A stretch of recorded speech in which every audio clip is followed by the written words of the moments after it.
Hey, before we get into this video, I was just filming some stuff for the Eagle Reloads channel, and the thought just kind of occurred to me, and I kind of wanted you guys to hear this before you watch before you watch the following video. I'm choosing to show you all of the things that have went wrong. I'm not only showing you the things, oh, went together first time, hit a home run on the first pitch. I'm not showing you guys that stuff. I'm bringing you along for all of it.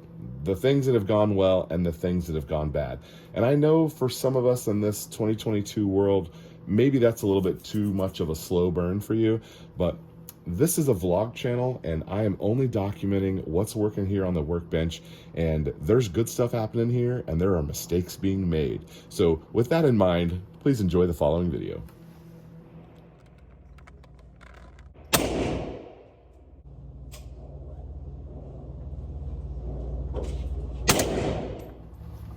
Hey everybody, Eagle Run 23 here. Let's talk about suppressing the 8.6 Blackout. So this is kind of the second video on this. We have some components here, and we have test fired our gun and it runs suppressed. I've been able to hear how quiet it is, and let me roll that video for you right here.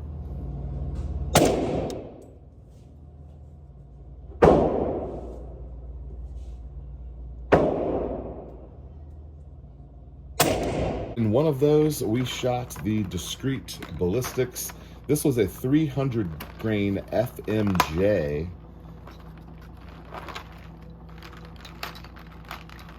Now, I only shot 3 rounds of this stuff, but kind of a fairly typical looking bullet projectile there.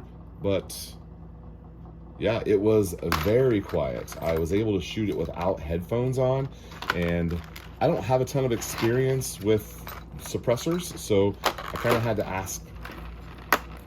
So I asked the guy at the range, hey, you've heard 300 Blackout, you've heard other things. Was this quiet? And he was like, yeah, really quiet, especially for how big it was. So I don't know what he knows, but he probably knows a little bit more than me. And we've been running into issues with our gun cycling, but I kind of was able to tune on the gas block, and with the suppressor on there, it was clicking off rounds. I had one failure to feed, and I completely jacked up one of my rounds. Is that this one?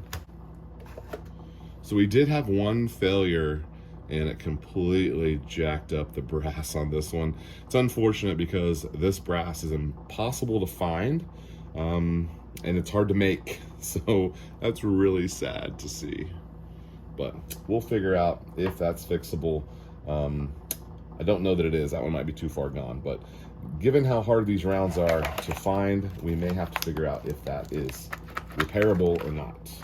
So in the other clip, we've got 288 grains of solid copper, and this is a fracturing subsonic from Gorilla.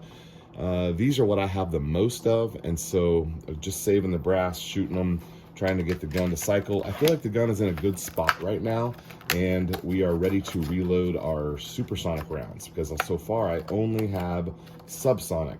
So we don't really know how the gun's gonna run with supers. But I think I've got it in a good place to where we can jump on real quick and go for it. So let's talk about how we actually suppressed it. Okay, so I took this, I got the suppressor at the range. I unscrewed this 5/8 by 24 thread. Had I have had a 308 6.5 Creedmoor, a fairly standard, you know, this would have fit that. But this is a big, giant bullet, and it takes a metric 18 by, I think it's by 1.5 is the thread. It ends up being what this one is. Does it say on? No, it doesn't say on there. So here it is. You can see in comparison that it is a giant hole compared to a much smaller hole. And we picked this up from Diligent Defense, around 50 bucks for this little piece right here. It's very lightweight. I don't know what it's made out of. M18 by 1.5, Diligent Defense. I wish it were black, but I'm not going to worry about that. So we were able to thread this directly onto the gun, and we were able to thread our can directly onto this, and that's how we were able to shoot suppressed for just 50 bucks. Now, as you know, from Dead Air, we were able to track down from 2 different sources a chemo, which is the quick disconnect, and the matching chemo muzzle brake. I kind of struggled with this because they recommended the rock set, which we did pick up. That's basically a extremely high temperature Loctite. And of course, this thing gets really hot. So they recommended that stuff. Here's what I think I'm going to do. I think I'm just going to set on this. We're going to save this for the 8.6 short barrel build. And that gun will run suppressed quite a bit.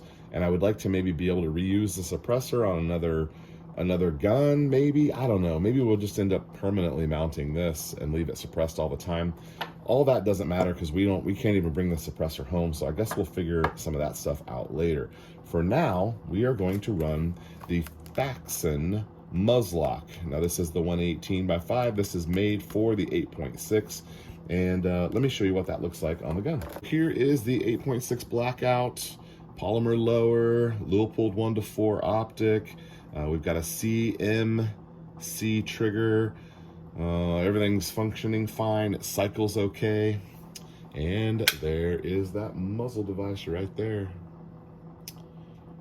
So I think that looks pretty good on there. It's kind of one of those tanker style ones. We've got it mounted as tight as I can possibly get it. I did use tools, but no rock set. So we'll see if that holds up, and we'll see if that does fine. So this gun is officially ready to shoot our super bullets, which we are going to reload for. More information on the reloading aspect of this will be over on Eagle Reloads. But yeah, I think we're in a pretty good place right now. And this gun is going to be our supersonic gun. We'll see if we can shoot it at some distance and see if we can make sure she's cycling okay.